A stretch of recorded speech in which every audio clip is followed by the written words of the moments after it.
Hello, welcome to the Harris County Flood Control District's virtual community engagement meeting to discuss the Addicks Reservoir Channel Desilt and Repair Program. My name is Sparkle Bell with the Flood Control District Communications team. This virtual community meeting is being offered by the Flood Control District to continue to share vital information with the community during this period when in-person public meetings have been suspended due to safety concerns from the COVID-19 pandemic. I'm joined tonight by a team of flood control district leadership and subject matter experts to ensure we continue to keep you up to date on these important flood mitigation projects in your community. We are so glad to see the community so engaged in this project and look forward to sharing updates. This virtual public meeting will begin with a presentation to share project updates, including the construction schedule and other important information on the Addicks Reservoir Channel Desilt and Repair Program. The presentation will be followed by a virtual question and answer session with Flood Control District team members. Attendees will be able to submit comments and questions through the website or by phone. Any comments not addressed during tonight's Q&A session will receive a response from the Flood Control District after the event. Instructions on how to participate in the virtual open house are included on the slides, on this virtual meeting webpage, and on the Flood Control District website. I will also share a reminder of these instructions when we reach the Q&A portion of the meeting. And with that, we will now transition to Marcus Duckett, Engineering Division Director, who will share information about the district and this project. Marcus, over to you. Thank you, Sparkle, and a special thank you to each of you for joining us tonight. In this presentation, we'll give you a brief overview of the desilt and repairs for the Addicks Reservoir watershed. Before we get to that project, we want to share some information about the Flood Control District. Harris County Flood Control District is a special purpose district, and we were created by Texas legislature in 1937 in response to devastating floods that hit the Houston area in 1929 and 1935. The Flood Control District was created to serve as a local partner to leverage federal funding for flood damage reduction. Our mission has greatly expanded over 80 years with billions of dollars of infrastructure in the ground. While we are a separate entity from Harris County, the Harris County Commissioners Court serves as our governing body. The mission of the Harris County Flood Control District is to provide flood damage reduction projects that work with appropriate regard for community and natural values. One of the most difficult challenges we face is constructing effective projects that are sensitive to community and natural values in highly urbanized areas. Harris County includes 22 main watersheds, totaling approximately 1,800 square miles and 2,500 linear miles of channel. 2,500 miles is approximately the distance from New York to California. Each watershed has its own unique characteristics and needs. Tonight, we are in the Addicks Reservoir watershed in Northwest Harris County. Our area is flood prone, and here are some reasons why. We're prone to extreme rainfall events such as hurricanes and tropical storms. We have flat, slow draining topography or landscape, and we have clay soils that do not absorb excess rainfall quickly. The Flood Control District works with other agencies to share jurisdiction over flooding issues in Harris County. This slide illustrates that shared jurisdiction.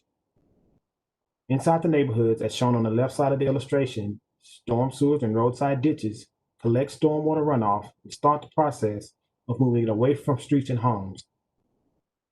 Storm sewers and roadside ditches are the responsibility of the underlying municipality and Harris County Engineering in unincorporated parts of the county.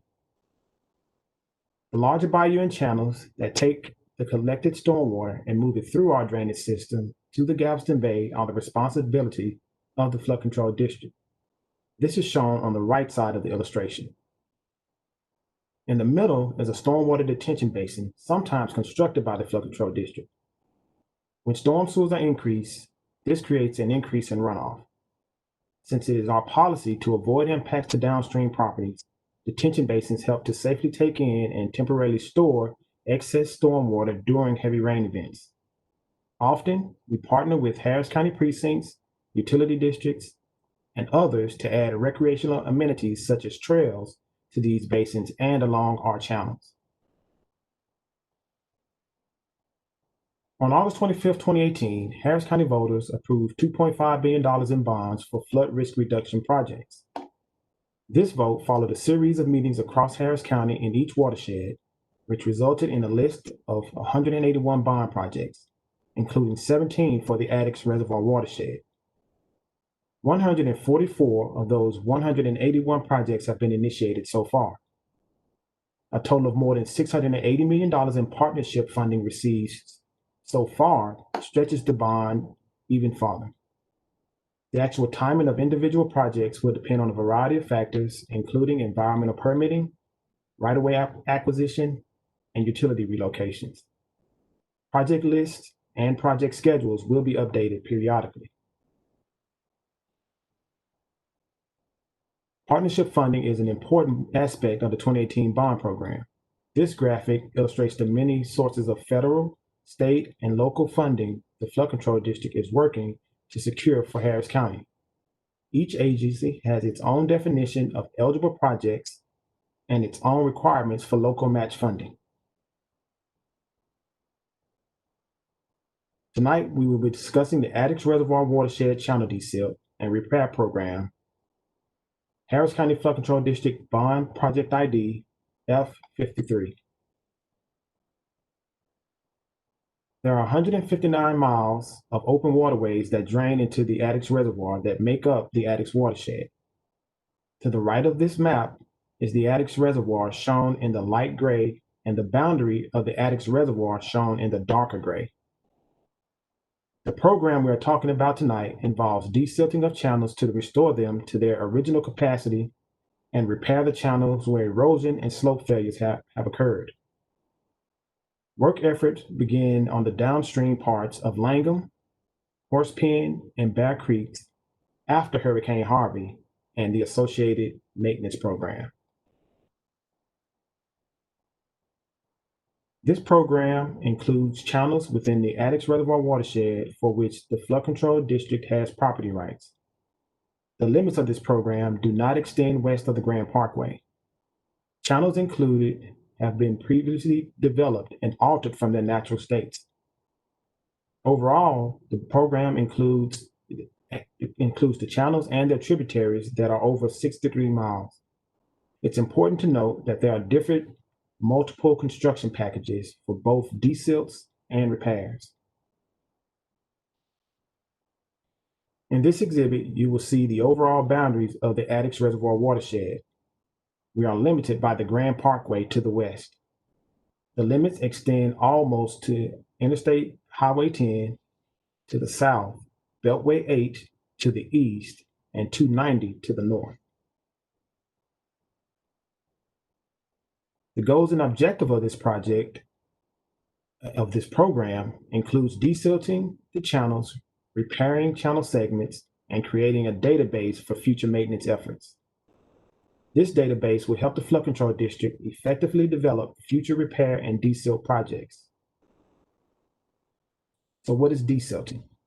Desilting is the removal of sediment within a channel that has deposited throughout multiple rain events. This sediment is removed to restore the channel to its original capacity, which allows the channel to efficiently convey stormwater downstream to the reservoir. Deposition naturally occurs when fast-moving water slows and the sediment settles in the channel. The original design for the Flood Control District channels consists of a trapezoidal shape as shown in the top image. Over the years, sediment will deposit and build up in the channels along the bottom as shown by the green lines in the second image. This program will remove the accumulated sediment and restore the channel to its original design. Why a channel repair is needed? A channel repair addresses failures that occur within Flood Control District right-of-way and/or within the channel itself. Years' worth of rain events cause the channel to slowly erode, which can lead to larger channel failures. Additionally, repairs include concrete structures and storm sewer outfall failures. Here you can see a couple of images that depict erosion. Over the years, the channel bottoms have eroded, leading to large failures along the channel slopes. So here's some things you can expect during construction. There will be heavy truck traffic and possibly temporary lane closures that run adjacent to our project sites. We will have limited access and/or temporary closures to trails and footpaths. Traffic control will be implemented when necessary along roadways for the safety of the working personnel and the public. Residents near construction sites will see dump trucks, excavators, and other equipment that will create an increased amount of dust in the areas. We will try to minimize impacts to trees. However, some trees will have to be removed for construction access. The current status of our projects are as follows. Construction of Desilt Package 1 has been completed. A total of 198,000 cubic yards were removed, and the package was completed in 200 of the 414 expected days. Desilt Package 2 began on July 8, 2020, and construction activities are ongoing. To date, approximately 39,000 cubic yards have been removed, and this package is expected to last 350 days. This exhibit highlights all our Desilt packages by color as originally scoped. As I mentioned earlier, Package 1 has been completed and Package 2 is in construction. For Repair Package 1, the site visits have been conducted and approximately 90% of the design has been completed.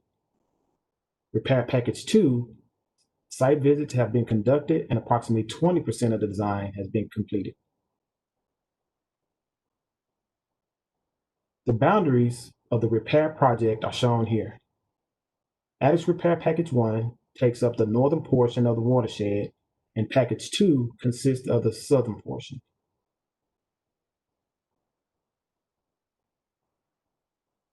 The program began approximately a year ago. Construction activity for Desilt Package 2 is expected to be completed by spring 2021. Anticipated construction for Repair Package 1 is expected to bid by winter 2020, and Repair Package 2 is expected to bid by spring of 2021. Another community engagement meeting will be held in 2021 for program updates. However, if you would like quarterly updates, this information will be shared on our webpage.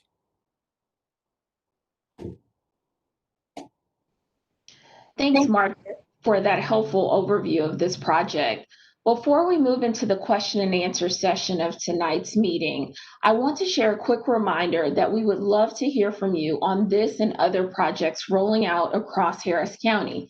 If you have additional comments or questions about the life cycle of this project, or if you would like to sign up to receive email updates on this and other projects in the watershed, please visit hcfcd.org/F53.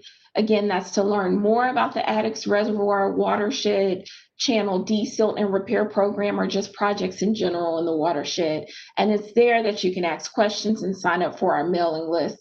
Community engagement is an important component of the work we do, and we invite your continued participation as projects and programs move forward. As a reminder, there are 3 ways to submit a comment about this program during tonight's session. And it looks like the comments and questions are already coming in, and we appreciate your enthusiasm and participation. But the 3 ways are: you can submit a comment on this site in the box near the presentation live stream. You can also submit a comment on the Flood Control District's website at publicinput.com/Addicks Reservoir, or you can submit a comment via phone. So if you're joining us via phone tonight, please press *3 to leave a message. Additionally, I want to reiterate that any questions not addressed during tonight's Q&A session will receive a response from the Flood Control District after the event. Information from this meeting and a recording of the live stream will be available on the Flood Control District's website and our YouTube channel. Joining Marcus tonight for our question and answer session are Jonathan St. Romain and Brandy Johnson, who are both overseeing efforts on this project. And with that, I'll take our first question. And Brandy, the first question is for you, and it's from Beth. Was their flood control district work completed on Bear Creek at Clay Road and Barker Cypress? Yes, there work that was completed in our initial pilot project effort that was a part of this program. That construction contract was complete in May of this year. Thank you so much. And our next question I will direct to Marcus, and it's from John. John wants to know, can flood control explain the property ownership and maintenance responsibilities within the Addicks Reservoir flood pool? Yeah, so the reservoir is owned by the United States Army Corps of Engineers, but the flood control district, we've been granted licenses and permission rights. And what that does is it allows us to enter into the reservoir to do desnags and clearing and desilts where necessary to keep the flow into the reservoir as intended. Thank you. And Marcus, I'll ask you to take this next question as well. And it's from Annette.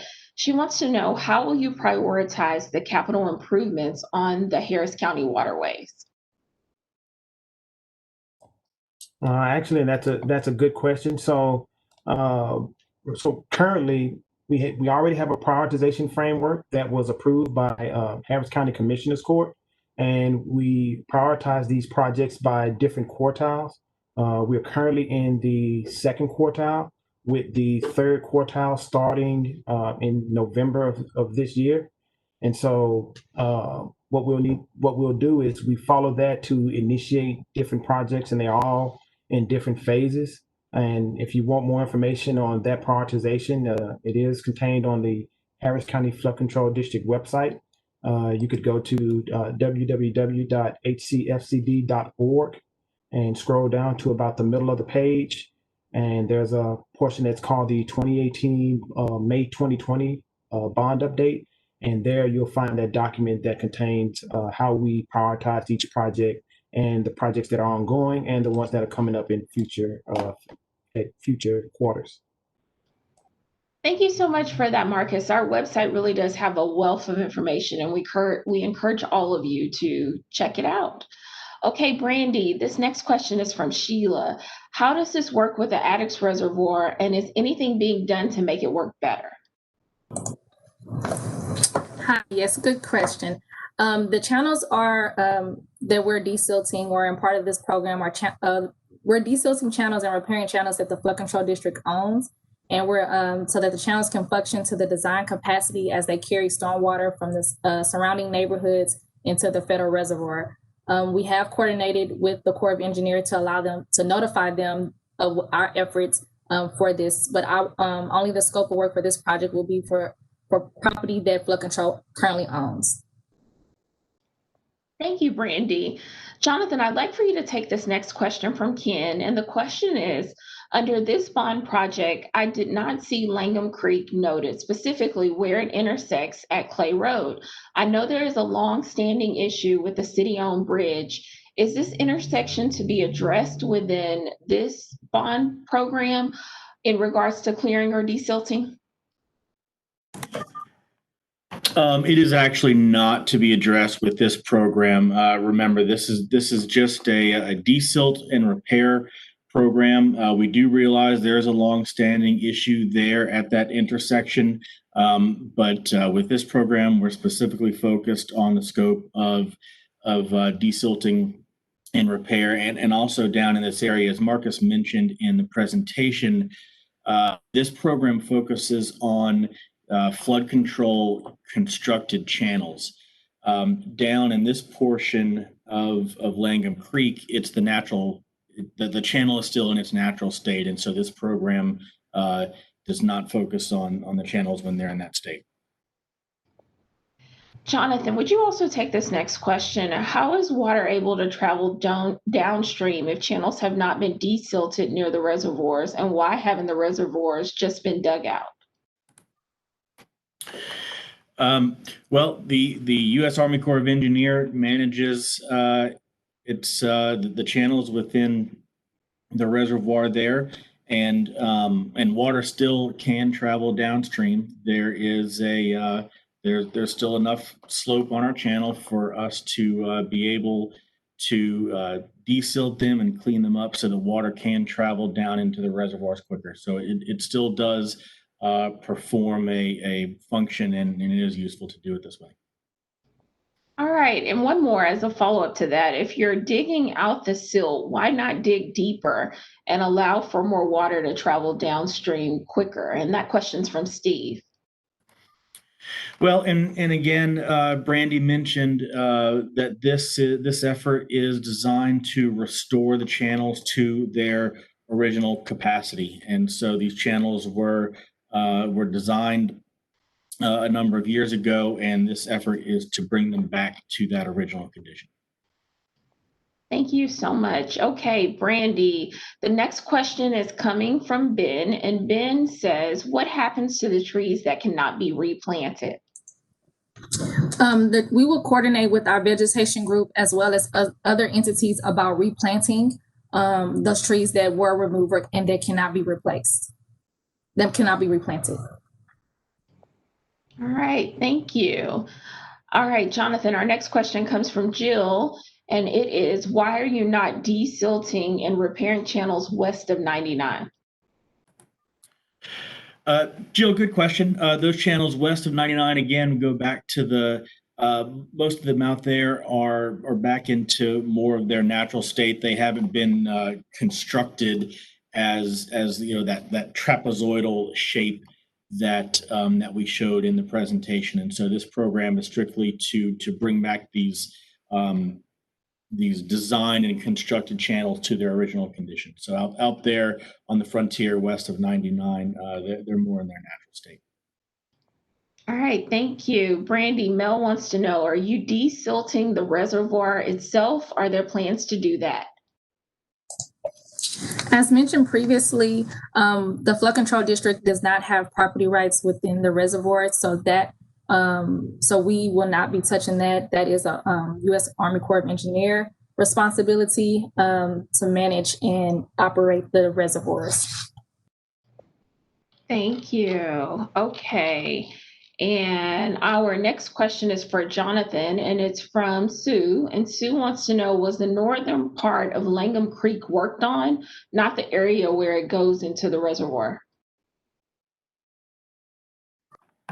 So the Langham Creek is a long creek. The northern part is part of the program, and I guess there's kind of a mid reach and an even farther north and west reach. I will mention that the portion of Langham Creek that is west of Greenhouse Road is part of our Upper Langham Creek Frontier Program.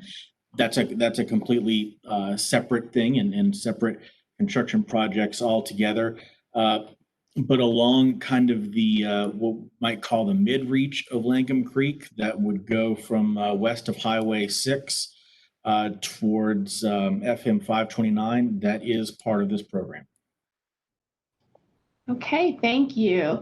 Brandy, we have a question from Mark, and it is, how are you determining future projects? For this program, the repairs that we are determining, it has to do with site visits. So our design team went out into the field to identify the locations and areas that needed to be repaired, and that information was taken back into the office and designed to be worked on. So that's how we determined what the future projects were going to be for this program. Okay, thank you. And we are getting questions coming in, but I did want to remind everyone that there are 3 ways to submit a comment about this project during tonight's session. You can submit a comment on the site in the box near the presentation live stream, and many of you are doing that. Thank you for your participation and engagement in tonight's meeting. You can also submit a comment on the Flood Control District's website at publicinput.com/Addicks Reservoir. Or at hcfcd.org/F53. That URL is on your screen. And if you happen to be joining us tonight via phone, just press *3 to leave a message and ask a question. Additionally, I want to remind everyone that any questions not addressed during tonight's Q&A will receive a response from the Flood Control District after the event. Information from this meeting and a recording of the live stream will be available on the district's website and the district's YouTube channel. All right, with that, we'll dive right back into the Q&A. And we have a question from Chad. And it is, separately from desilting the channels, will the flood control district be repairing or replacing the associated piping within the channels? And Brandy, I'd like for you to take that one. Yes, a part of the our repair package will include replacing any damaged outfall pipes that drain into the channel. Is a part of our repair package 1 and repair package 2. Okay, thank you so much for that. At this point, Marcus, I've realized several folks have joined later. Would you mind going through sort of the project, a few of the project specific slides again to make sure everyone gets all of the information about this program? Sure, Sparkle, I can do that. Okay. All right, let's see. Okay, so as part of this project, we have 159 miles of open waterways that drain into the Addicks Reservoir. And so this program pretty much involves us desilting the channels and restoring them to their original design capacity and repairing where we have some slope erosion or slope failures. And we sort of started a lot of this effort after the Hurricane Harvey storm.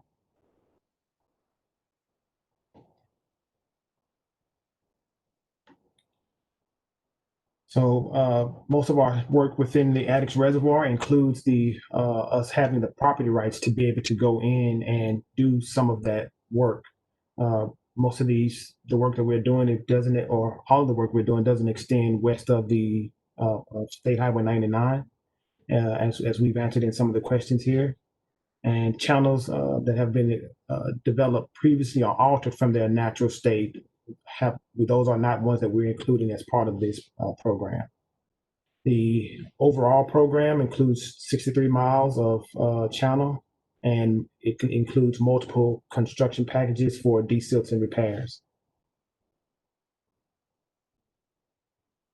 So this map is just meant to show the Addicks watershed versus the Addicks Reservoir. The larger area is in what looks like a light gray or light blue is the watershed, where the darker color is the actual reservoir boundaries. So the goals and objective of this program was for us to go in and do the channel desilts, to restore the channels to their natural or original capacity, to perform repairs in certain segments where we've had these larger failures. And it also helps us start to create a database that will allow us to sort of better maintain things going forward in the future. So you may ask the question, well, what is it? What is a desilt? What does it mean to desilt a channel? And desilting is just the removal of sediment that's sort of built up over time. And the purpose of this is to remove that sediment so that the channel can be restored to its original capacity.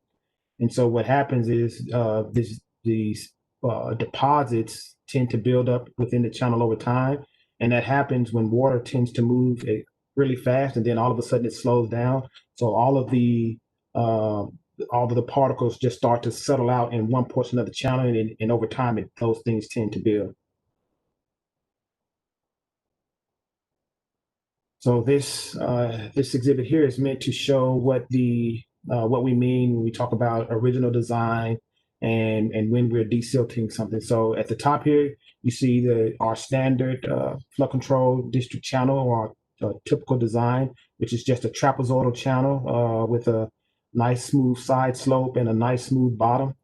And again, like I mentioned, over time, you tend to get these sediment deposits that build up, and which is shown here by the green hashed marks on this exhibit. And so this project is meant to go in and to remove that silt and sediment accumulation that's shown here at the bottom. So it just restores it to from the exhibit that you're looking at that's on the bottom to what you see on the top. And so why are channel repairs needed? Well, these are needed because these things tend to take away from the functionality of the channel and the stability of the channel.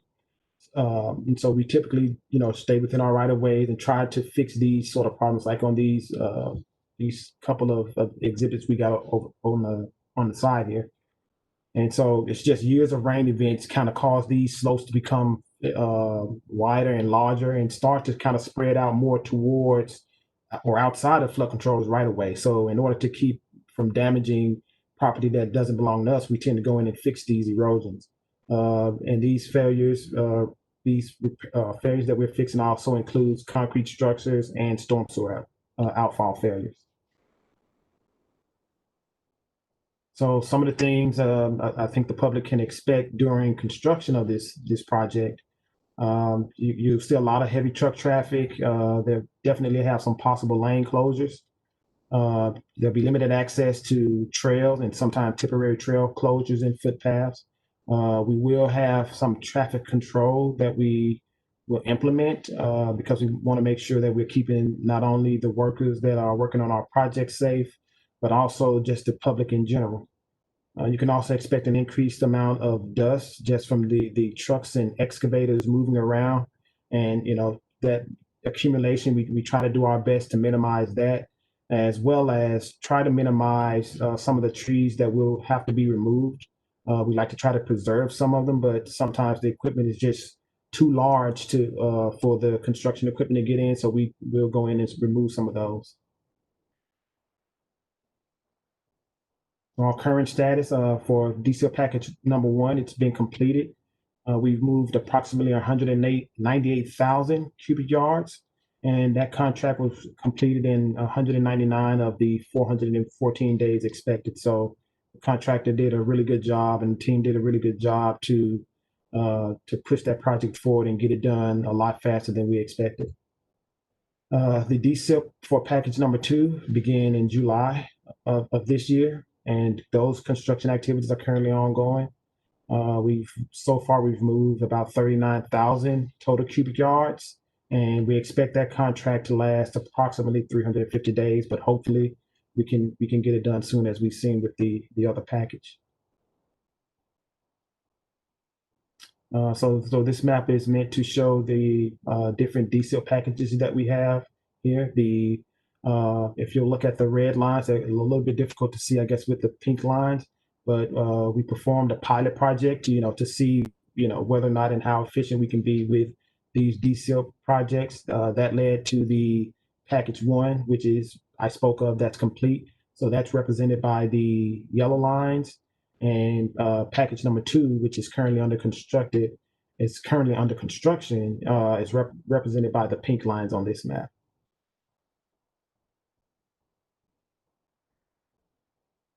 So the current status for repair package number 1, we've done our site visits, and we're currently working through the design efforts. We're about 90% complete on those, which means we'll be transferring those to construction in the near future.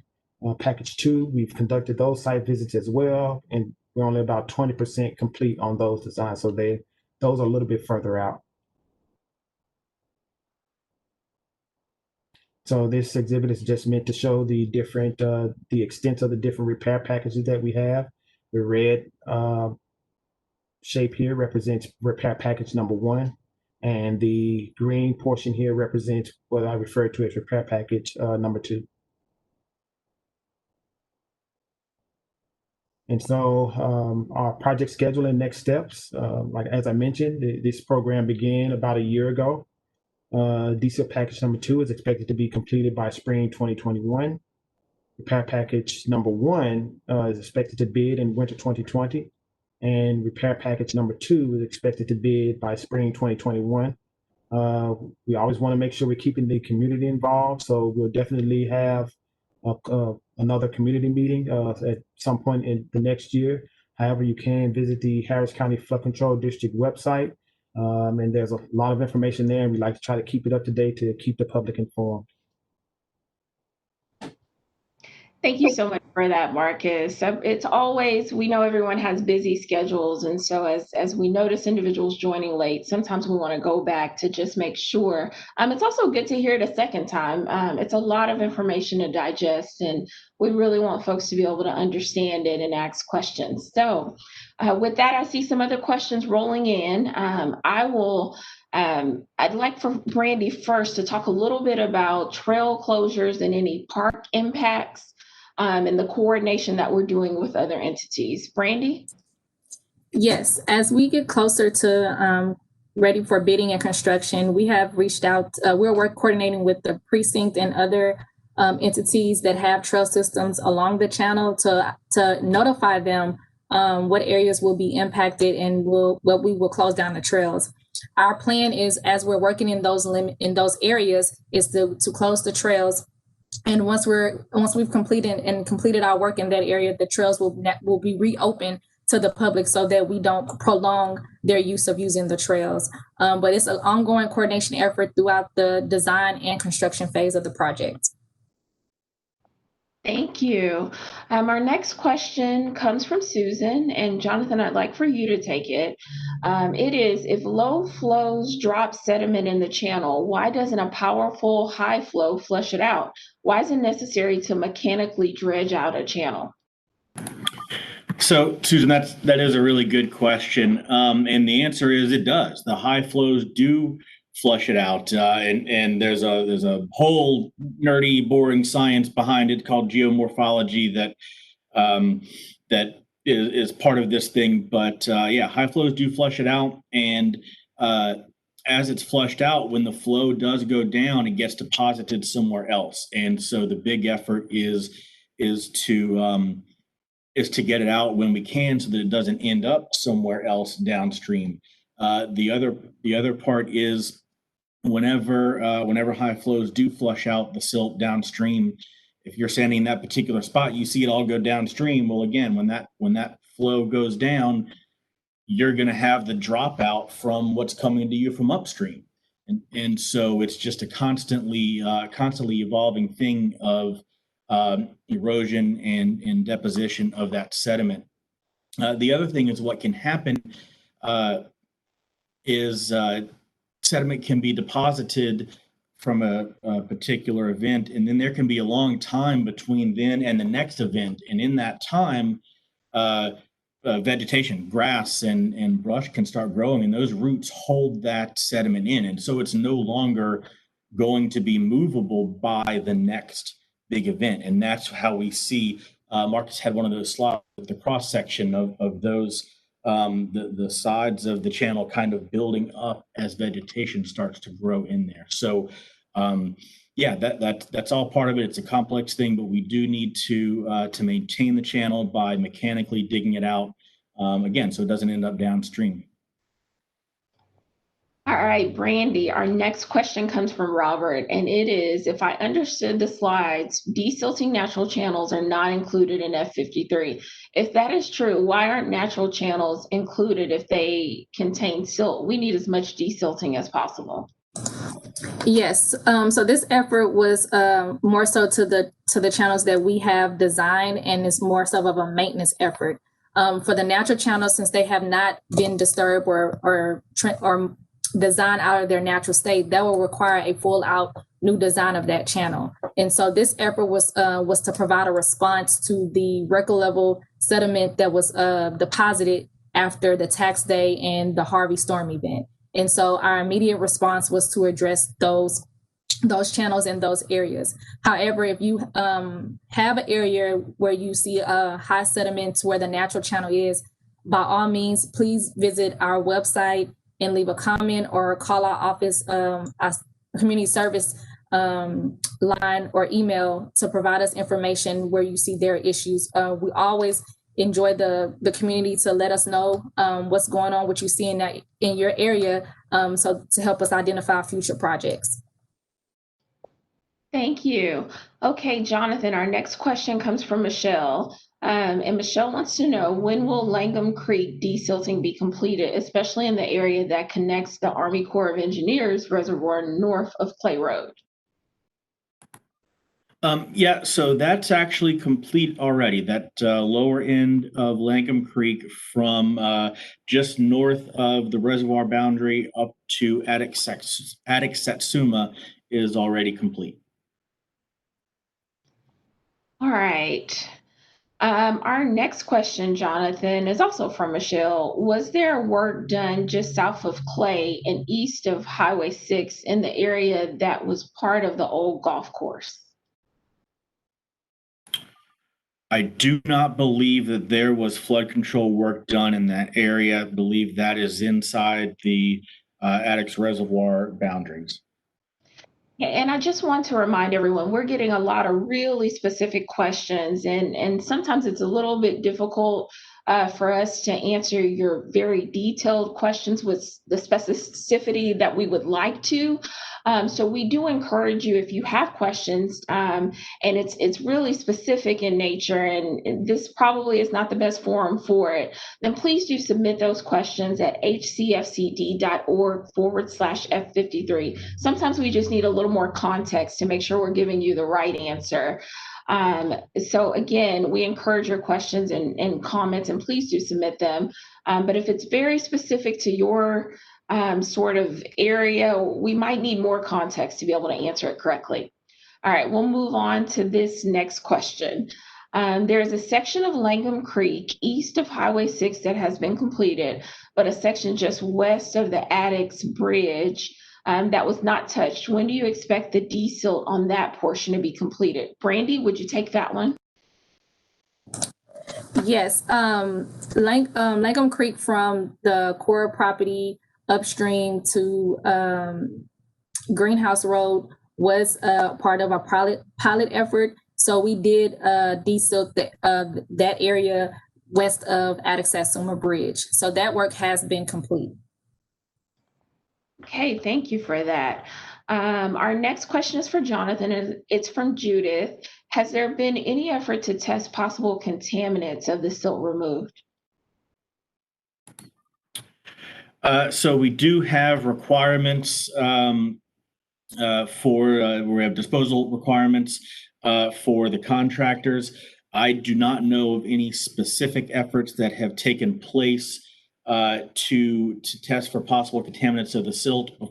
Before we do this project and any project in flood control, we have environmental studies that take place, and they test for that beforehand. And so we know of no issues with the sediment coming out of these channels because they have been tested already. Okay, thank you. Shelley wants to know or has a question. We have turtles and birds along the tributary behind my house that I enjoy watching. Will they be moved during construction? Brandy, would you take that one? Yes, naturally, the habitat that normally are in our channels, when we begin construction, they naturally move to different locations. And then once our construction is complete, they naturally come back to that area. So they'll move on their own and then come back when they are ready. Thank you so much. Jonathan, our next question is from Ellis. And he wants to know, is there fencing up around the construction areas? And how do we know what areas to avoid if we are walkers or bikers? Yes, the contractors do put fencing and signs up around the construction areas. They'll put signs up to let you know where there are trail closures. We do coordinate with entities such as Harris County Precinct 3 and potentially the local municipal utility districts who may have trails on our channels. And so we work with them to make sure that those are signed appropriately when they do need to be closed for safety purposes. Thank you. Okay, Brandy, our next question comes from Patricia, and it is, what happens to the dirt that is removed? Is it used by builders? The dirt that's removed from the channels have to go to an approved disposal site. So the contractor, before that they could remove any material offsite, they have to submit where that material is being sent to. And so that once they submit that information to us, we review and approve those disposal sites. Thank you. Good information there. Okay, we have another question from Michelle. What is meant by design efforts? Jonathan, can you answer that one? Sure. When we say design efforts, we mean the scope that is undertaken when an engineering consultant actually puts together and draws or drafts construction plans. And that's those big rolls, a big set of construction plans, which maps out every little thing and every little detail that the construction contractor is going to do. So just like you would see blueprints for your house, the design efforts in our world would be the drawing and production of those construction plans. Thank you. And we've been seeing multiple questions tonight about an anticipated project at Clay Road and Langham Creek near Bear Creek Golf Course, which is in the Addicks Reservoir watershed. This project location is not part of tonight's DSILT presentation. What we can say, though, is that it is a joint project between the Flood Control District, the City of Houston, and Metro, and it is moving forward. It is, however, in its preliminary stages. Information will be shared and provided when we have more to report in the future. So please stay tuned to the website. Again, that's another reason why you should log on to the Harris County Flood Control District website and sign up for alerts. And that URL is on your screen and it's there. You can sign up to join our mailing list. You can also ask questions. And it really just is a way for you to stay informed throughout the duration of projects and really to learn more about what's going on in the watershed. All right, our next question is from Diane. Brandy, would you take this one? Will the trees be replanted? I know we've talked a lot about trees. Would you share some more information on that? Yes. So our efforts are going to try to minimize the impact to trees within this area. However, the trees that are impacted and have to be removed, we try to coordinate with the precinct to see if they can be possibly relocated. But if they can't be relocated before construction, we are working with our vegetation group, as well as we're open to work with the precinct and other entities about replanting in this area. All right, thank you so much for that. We have another question from Diane. Diane, thank you for being here and thank you for being so very engaged. Okay, this question is, why do studies take so long? And this is a question we get often. Jonathan, would you provide some context around that?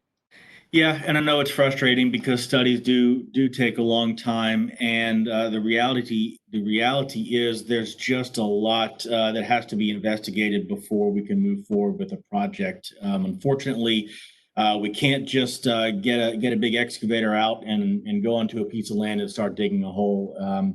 There is a whole slew of environmental investigations that we have to do first in order to follow federal law. We have to do things such as survey. We have to get detailed survey of the land of the property so that we know what we're doing and the elevation of the area and how we're going to do that. We have to get detailed geotechnical investigations. We can't start digging until we know what's actually below ground. We can't design a detention basin or a channel side slope until we study the soil and know if we can put that slope at a 5-to-1 or a 4-to-1 or a 6-to-1. And so it's all of those things that take time to study. And so I understand that it's frustrating, but those are just 3 examples of some of the issues that we have to do our due diligence first before we can move into the construction of a project. All right, thank you. Now we have a question from Paul. And Brandy, I'd like you to take this one.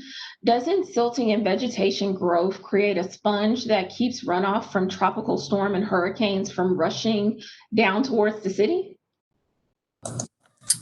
If I understand your question, it's more so does the silt and trees kind of absorb the water that we get during storm events? That is true. However, what we see in the channels is the sediment and the vegetation that grows not only it may store the water, but it also brings in a lot of trash and holding trash within the channel. So that takes up the capacity or room in the channel for the water to be able to convey through. So in some instance, yes, it does act as a sponge, but it's more so of a negative impact to allow the water to flow downstream smoothly.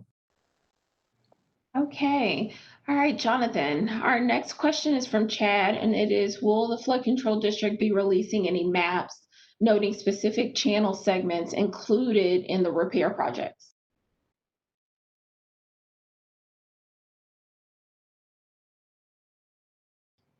Jonathan? Sorry, I didn't unmute myself. Can I kick that one over to Brandy? Yes. You're more familiar with that specific. Yes, we are to the point in our design that we will be updating the website real soon. If you go to the website and click on this project's page by the bond ID F53, we will have a map including a little bit of summary about the repair package, and the map will identify the locations of where those repairs will take place. Okay, and our next question is, what is being done to allow better water flow from Addicks southbound towards Bear Creek Park? Brandy, would you take that one?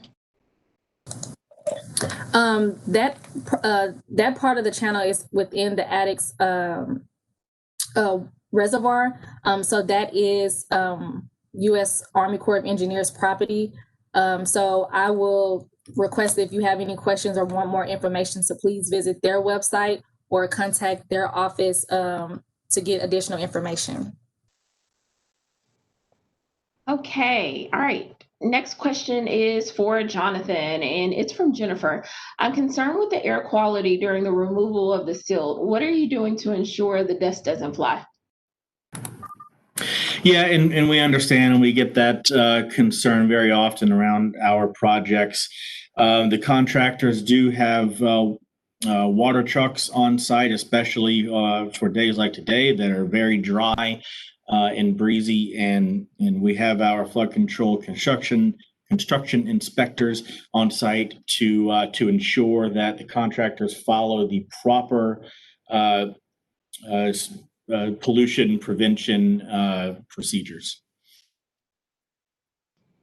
All right, thank you for that. At this time, I think I'd like for Marcus to give a little more context in how something like a DSILT program fits into the larger picture. Marcus?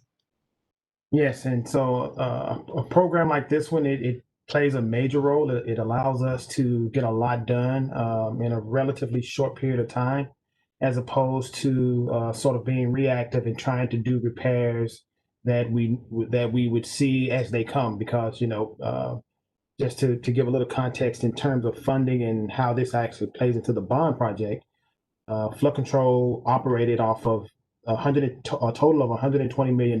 So 60 million for CIP and another 60 million for maintenance and operations. And by us having the bond, having this major maintenance program taking place, it actually allows us to be able to do that a lot faster, because that $60 million would have had to be spread over the entire county. So within these packages, we've used at least a third of that in one package. So if you think about it, these projects that we're doing right now, it would have taken a long time for us to get back to them.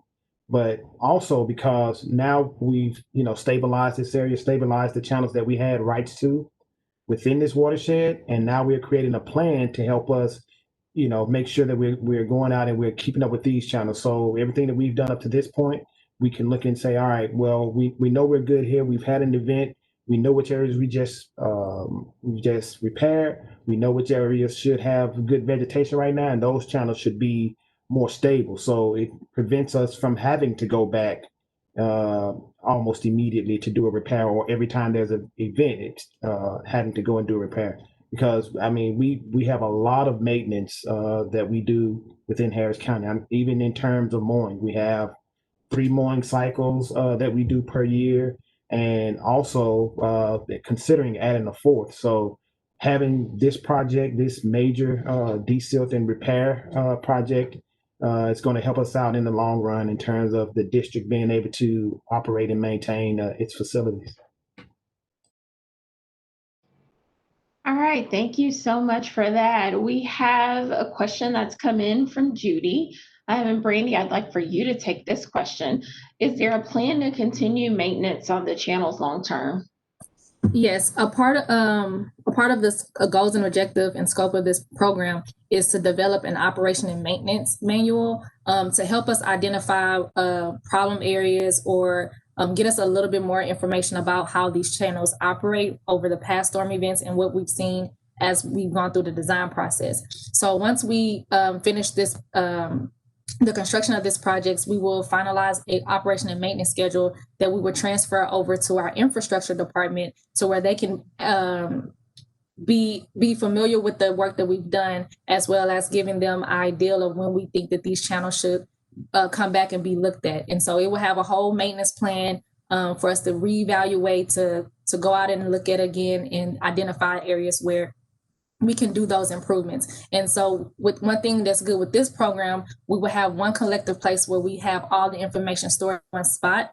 So that will allow us, if we have identified an area that may need some type of attention or future desilting or repairs, we can quickly access these files and go and take care of that work quicker than what it would normally would take us to do as far as going back and redesign and survey and develop what needs to be out there. We'll have all this information. All right, thank you. Okay, we have a question from Pete, Brandy, and I'll direct this one to you as well. When will there be another meeting update on Addicks Desilt and channel repairs? Yes, we are looking to have another virtual or in-person meeting sometime next year. However, we do provide updates on our website. We try to update as we get an update on current status of the project. So as we transition between design and construction, we always provide updates up there, in addition to providing quarterly updates to our website. So I recommend that in between the virtual or in-person meetings, to please visit our website to get the up-to-date status on where we are with the program. And that's for this program and any other project. All right, thank you. Brandy, I'll let you take this last question, and it's from Paul. Paul says, as tropical storms and hurricanes become more frequent in the future, won't there be a need for more and more desilting? Wouldn't it be cheaper to buy out properties near the reservoir instead of preventing natural flooding from occurring in that zone? Well, maintenance to our channels, like we have a responsibility to maintain our channels and our infrastructure that we currently own. So regardless of if we buy out property or not, we still have the responsibility to maintain those channels. So that work effort of desilting channel would never go away. However, we constantly do studies and look at areas that could be that would need some type of improvements, but those are project specific kind of details. So we won't know, or that part will have to be analyzed separate outside of this program. All right, thank you, Brandy. And we have a comment from Chad that has just come in, and Chad says, thank you for answering my questions. This project was long awaited and the Flood Control District is doing a great job. The Copperfield area thanks you. And we thank you, Chad, for joining us tonight and really appreciate your engagement. And you know, that feels like a really good place to close out the meeting. So with that, I'd like to just share one final reminder that we are continuing to accept comments and feedback on this program through the comment period, which runs through October 15th. But we, of course, welcome engagement throughout the duration of the project's life cycle. Thank you all for joining us this evening and for your engagement with this project. We look forward to continuing to share updates as our work moves forward. Stay safe and have a lovely evening.